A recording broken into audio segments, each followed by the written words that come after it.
Welcome back to the deep dive. Today, we are going to try to wrap our heads around a number that is notoriously difficult for the human brain to actually comprehend. A billion. A billion! It really is one of those words we just throw around, right? Yeah, billionaire, billion views. It just sounds like a lot. But in the world of data engineering, hitting the billion mark is, well, it's a concrete wall. It's a physical barrier you run into. Exactly. And to set the stage here, we aren't just talking about a billion rows in, like, an Excel spreadsheet. We're talking about vectors, data points. Right. Imagine you run a web search engine or a massive image recognition system. You have a database of 1 billion images. Oh? I upload a photo of my dog, a golden retriever wearing sunglasses, and I want the system to find the 10 most similar dog photos in that haystack of 1 billion. And you want it done in, what, milliseconds? Instantly. That is the classic nearest neighbor search problem. You're looking for the vectors, the mathematical representations of those images that are geometrically closest to your query vector. Right. And here's where we just slam into a physics problem. The sources we're looking at today, specifically this really fascinating research paper on a system called SPANN, they highlight a fundamental bottleneck. Mm-hmm. And it comes down to a battle between two pieces of hardware we all have in our laptops, RAM and disk. It's the classic trade-off, isn't Yeah. it? Memory or RAM is incredibly fast. It's lightning. You can access anything in RAM almost instantly. Oh. But it is expensive, and crucially, it's limited. You cannot easily fit 1 billion full-sized, high-definition vectors into the RAM of a standard server. It costs way too much money. So if the desk of RAM is full, you have to go to the filing The cabinet. filing cabinet, yeah, the disk. Disk? Correct, the SSD. The solid-state drive is cheap. I mean, you can store terabytes of data for a fraction of the cost of RAM. But, and this is the big but, compared to RAM, it's slow. Even modern SSDs. Oh, yeah. Even modern SSDs are significantly orders of magnitude slower than memory. So the dilemma engineers have faced for like a decade is you either spend a fortune to keep everything in RAM so you can search fast. Or you put everything on the cheap disk and your search just slows to a crawl. It's that fast, cheap, good, pick two dilemma. It is, yeah. That's the binary choice that has plagued this field for a long, long time. But today we are unpacking a third option, a methodology called SPANN. That's SPANN. Right. It stands for Space Partitioned Approximate Nearest Neighbor. And what makes this deep dive so interesting is that the researchers claim to solve this problem by actually bringing back an old school technique. They do. It's a great example of looking backward to move forward. They're dusting off something called the inverted index, and they're claiming that with a modern twist, this old school method can actually beat the current state-of-the-art, the high-tech graph-based methods. And not just beat them by a little bit. We're talking about claims of being twice as fast. Twice as fast. While using a fraction of the memory. It's a huge claim. Okay, so the mission for this deep dive is to figure out how on earth they pulled this off. How do you take a, quote, dumb list structure, put it on a slow disk, and somehow make it faster than a really complex graph structure? Well, it really comes down to how they handle the edges, literally and figuratively. It's a story about balance, boundaries, and being really, really smart about pruning. I love it. Okay, before we get into the nitty-gritty of the SPAN mechanics, let's contextualize this old way versus the new way. You mentioned that the current champions are these graph-based hybrid solutions, like something called DiskANN. Yeah, DiskANN's a big one. So how do those actually work? So to really get why SPAN is different, you have to understand the status quo. The current state-of-the-art, broadly speaking, tries to cheat that memory limit by using compression. Okay. They take your high-definition vector, let's say it's a very detailed description of that photo of your dog, and they compress it. They basically make it blurry. Like turning a high-res JPEG into a really pixelated thumbnail. That's a perfect analogy. Exactly. Like they shrink it down so it can fit in memory. Okay, so now the blurry pictures are in the fast RAM. Right. Then they build a graph structure on top of that. Imagine a massive spider web. Point A is connected to point B, which is connected to point C. When a query comes in, the algorithm jumps from point to point, traversing this graph to find the nearest neighbor. So it's like a treasure map. You start at a landmark, follow a clue to the next landmark, and you keep hopping until you find the X. That's a great way to put it. But here's the problem with a treasure map that's stored on a disk. Ah. Every time you hop from one clue to the next, that is a random access on the disk. You are asking the disk head, or the SSD controller, to jump to a completely new physical location. And disks hate jumping. They despise it. Think of an SSD like a freight train. Okay. A freight train is incredibly efficient at moving massive amounts of cargo in a straight line. That's a sequential read. But if you ask a freight train to stop, back up, switch tracks, and turn left every 5 seconds, it just grinds to a halt. It's a total disaster for efficiency. So these graph algorithms on disk are fundamentally fighting against the physics of the hardware they're running on. Yeah. They require all this hopping, and the hardware just wants to go in a straight line. Exactly. And on top of that, because they compress the data to fit it in memory to try and minimize that hopping, it's lossy. You lost detail. No, the blurry thumbnail. So you might find a dog that looks like yours in the blurry version, but when you go pull up the full-res version from the disk, it's actually a cat. You lose accuracy, or what we call recall, in the field. Okay, so that's the graph approach. It's kind of fast-ish, but it's messy, it's lossy, and it involves lots of hopping around. That's the gist of it. Now, SPANN comes in and says, forget the treasure map. Let's use an inverted index. You compared this to a card catalog in a library. Right. Think about how a library actually works. Yeah. You don't wander the aisles jumping from book to book hoping to find what you want. That would be the graph method. Right, that would be insane. It would take forever. Instead, you go to the catalog, you look up a category, say 19th century history. The catalog tells you exactly which shelf to go to. Shelf H, aisle 4. And then you just walk straight to that shelf and look at all the books there. Precisely. In SPANN, the catalog is small enough to fit in the fast memory. It points you to a specific location on the huge, cheap disk. So you look up the address in RAM. You get the address, you go to that one spot on the disk, and you grab the books, the vectors, in one smooth sequential motion. So instead of jumping all over the disk, you act like a sniper. You find the location in memory, you go to the disk once, grab a whole chunk of data, and you're done. That is the goal. And that's what unlocks both high recall and low latency. It allows for high recall because you can store the full, uncompressed vectors on the disk. You've got plenty of space there. No blurry thumbnails. No blurry thumbnails. And you get low latency because you minimize those incredibly expensive disk jumps. You're finally using the freight train strength of the SSD, just reading in a straight line. It sounds incredibly simple when you put it like that. Why hasn't everyone been doing this all along? Because making it work at a billion scale is incredibly, incredibly hard. It sounds simple in theory, but in practice, you run into 3 massive headaches. If you just naively throw data into categories, the whole system just breaks down. And that brings us to the methodology section. This is really the meat of the paper, isn't it? It is. They had to basically redesign how this index is built from the ground up to solve those 3 headaches. Let's break down the high-level architecture first, the intuition. Okay, so physically, I want you to visualize 2 separate spaces. In the fast memory, the RAM, SPANN stores only the centroids. Centroids. Okay, so what are those? Are they like the signposts? Yes, that's a perfect word for them. Imagine you have 1 billion data points. You group them into clusters. The centroid is just the center point of a cluster. It represents the average of all the points in that group. So if I have a cluster of, say, a million golden retriever photos, the centroid is the generic average-looking golden retriever. Exactly. And the key is, these centroids are small. There aren't that many of them. They easily fit in memory. Got it. So that's what's in RAM. What's on the disk? On the disk, you have the posting lists. A posting list is simply the list of all the actual full-resolution vectors that belong to that specific centroid.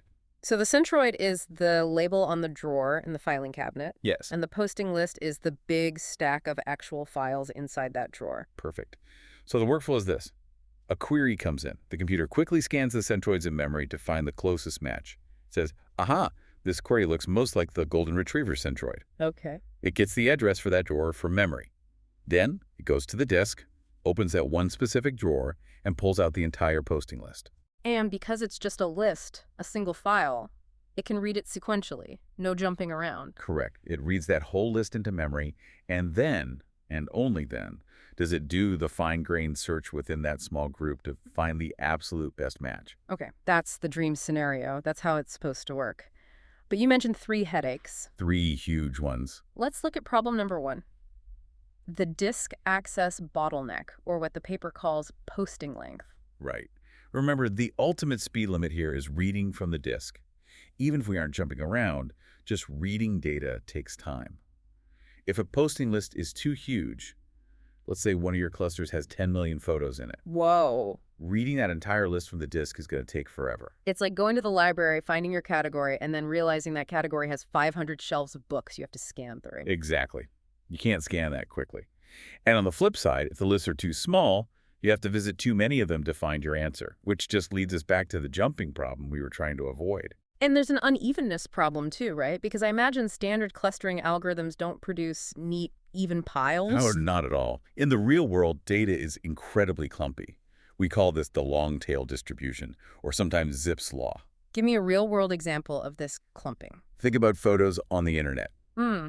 You probably have 500 million photos of people taking selfies or cats. Sure. But you might only have like 10 photos of a platypus wearing a tuxedo. The internet has a certain bias, yeah. It has a huge bias. So if you just use a standard clustering algorithm, like the basic k-means algorithm that everyone learns first, What happens? it blindly follows the data density.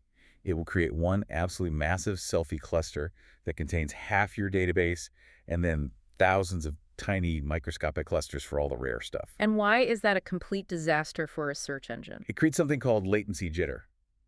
If a user searches for a selfie, the system has to go to disk and read a posting list that is gigabytes long. That search takes, I don't know, 10 seconds. The user gets bored and leaves. But if they search for the platypus, It's instant, because that list only has 10 items. so your search speed is totally unpredictable. Sometimes it's fast, sometimes it just hangs forever, and that's unacceptable for a production system. Completely unacceptable. You need consistent latency. You want every search to take roughly the same amount of time, give or take a little. So how does SPANN fix this? The paper talks about something called hierarchical balanced clustering, or HBC. Yes, this is their first really key methodological innovation. They realized they couldn't just use standard clustering. They needed to actively force the system to be balanced. And balanced here just means every drawer in the cabinet has roughly the same number of files inside. Exactly that. They want every single posting list to be approximately the same size, small enough to read quickly, but big enough to actually be meaningful. How do they achieve that? Because you can't just tell the data, hey, could you stop being so clumpy, please? No, you can't. They do it hierarchically. Mm-hmm. Think of it like redistricting a state for an election, where you want every district to have the exact same population. So it's gerrymandering, but for a good cause. Exactly. Gerrymandering for efficiency. Instead of trying to cluster a billion points all at once, which is computationally just incredibly heavy, it would never finish. They break it down. Okay. They start by dividing the billion points into a few large groups. Mm-hmm. Let's say 100 large groups. Right. Then they look inside each of those large groups. They check the population. If a group is too big, like that massive selfie group, they run the clustering algorithm again, but just on that one group. They split it. Oh, I see. It's an iterative process. It's divide and conquer. Right. It's like zoning a city. Right. First, you divide the city into boroughs. Then you look at the boroughs and divide them into districts. Then you divide the districts into neighborhoods. You just keep slicing until every neighborhood has roughly the same population. And if one neighborhood starts getting too crowded, You split it again. You keep splitting until you hit a predefined size limit. The paper mentions they check the size of the cluster at each step. If it's too big, they recursively cluster it.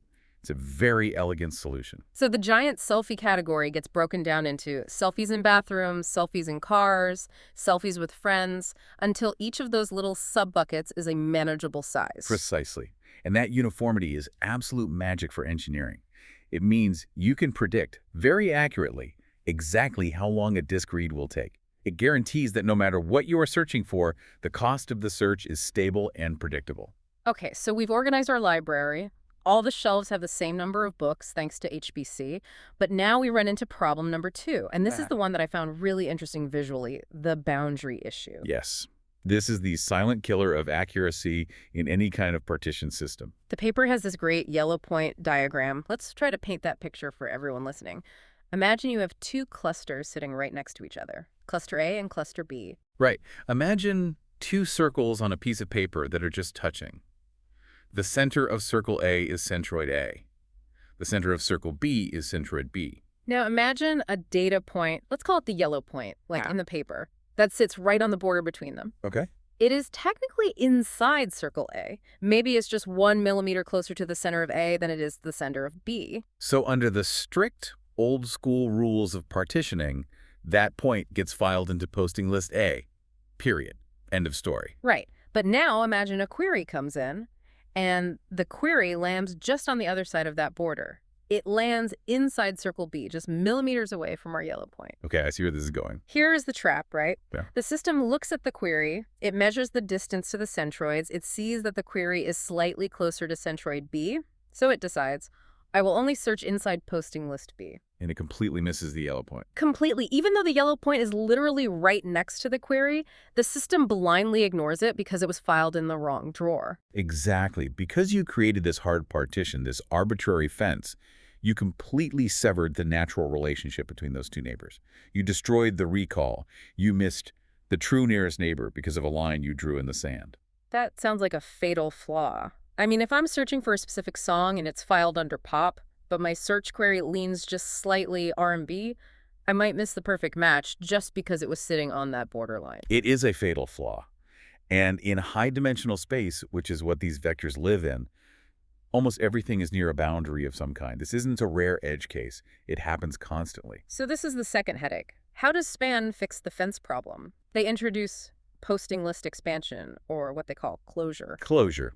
That sounds a bit like a therapy term, doesn't it? It does. But in this context, it's all about intelligently duplicating data. So they basically stop believing in fences. They do. The solution is remarkably simple in concept. Stop forcing points to be in only one place. If a point is near the boundary, if it's that yellow point on the edge, SPANN assigns it to both clusters. So it files the book under history and E under biography because it fits both. Yes. That's the perfect analogy. If a vector is somewhat close to centroid A, but it's also pretty close to centroid B, SPANN puts a copy of that vector in posting list A and another copy in posting list B. So now, if my query lands in circle B, I open the drawer for B, and aha, there is the yellow point. I found my neighbor. Exactly. By duplicating the boundary points, you create this sort of safety overlap.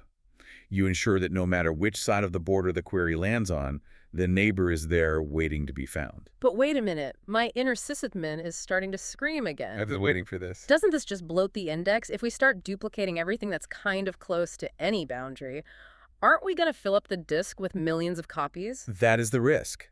We just spent all this time saying disk is cheap, but it's not infinite. And more importantly, if you duplicate too aggressively, your posting lists get huge again. You completely undo all the hard work of the balancing step. So they needed a referee, a rule to say, okay, you can duplicate this one, but don't duplicate that one. And this leads us to the next refinement, which is maybe the most clever part of the whole paper, the RNG rule. The relative neighborhood graph rule. Sounds intimidating. It sounds like a mouthful of math. Let's try to break down the intuition here. The intuition is all about line of sight, or, to put it another way, redundancy. Okay. Let's go back to our field with the circles. You are the data point. You have 3 clusters nearby, A, B, and C. Okay, so I'm the point. I'm definitely in my home cluster, cluster A. Right. Now, cluster B is nearby. Should we add you to cluster B's list too? I assume yes, if it's close enough. Not necessarily. Imagine that cluster B is located directly behind cluster A from your perspective. Meaning, if I were to draw a line for me, the point, to the center of cluster B, that line would pass right through cluster A. Roughly, yes. Or think of it as a triangle. If the distance between the center of cluster A and the center of cluster B is very shorter than the distance from you to cluster B, then A and B are basically neighbors themselves. They're part of the same landmark, in a way. Exactly. If a query lands near cluster B, it is almost certainly going to check cluster A anyway, because A and B are so close to each other. So adding you to B's list is redundant. Cluster B is occluded by cluster A. It's like having 2 cell towers right next to each other on the same building. You don't need to connect to both of them. Precisely. But now look at cluster C. Let's say cluster C is the same distance away from you as B was, but it's in a completely different direction. It's off at a 90-degree angle. So it's covering a different flank. Right. If a query comes from that direction, it will hit C first. And if C doesn't have a copy of you, we might miss the connection. So cluster C provides a unique non-redundant perspective. So the RNG rule basically asks, is this new cluster offering a significantly different angle on the point? Or is it just a Me Too cluster that's already covered by my home base? Yes. That's the practical effect. The rule technically is a geometric one that filters out edges in a graph that happen to be the longest side of a triangle. But what it does, practically, is ensure diversity. It filters out the Me Too clusters. Exactly. It ensures that when we do duplicate a point, We're doing it for a good reason, because it bridges a genuine gap between two distinct regions of space, not just between two clusters that are basically sitting on top of each other anyway. So this is what keeps the expansion under control. We get the safety net of duplication, so we don't miss those boundary points. But we don't drown in data bloat. Right. It's what keeps the index size to a manageable, say, 20% or 30% overhead, rather than exploding to 500% or 600%, which would be useless. Okay, so we've built the index. We have perfectly balanced lists thanks to HPC. We have intelligently duplicated the boundary points thanks to closure. And we've kept it lean and mean with the RNG role. Now we can finally move to runtime. The system is live. A query comes in. And this brings us to problem number 3. Diverse search difficulty. I love this concept. Not all questions are equally hard. It is so true in life, and it's definitely true in vector search. Some queries are just easy. The query lands smack dab in the middle of a cluster. It's obvious where to look. Right. You check it in one list, you find your answer, and you're done. It's like throwing a dart and hitting the bullseye. No ambiguity. Right. But some queries are hard.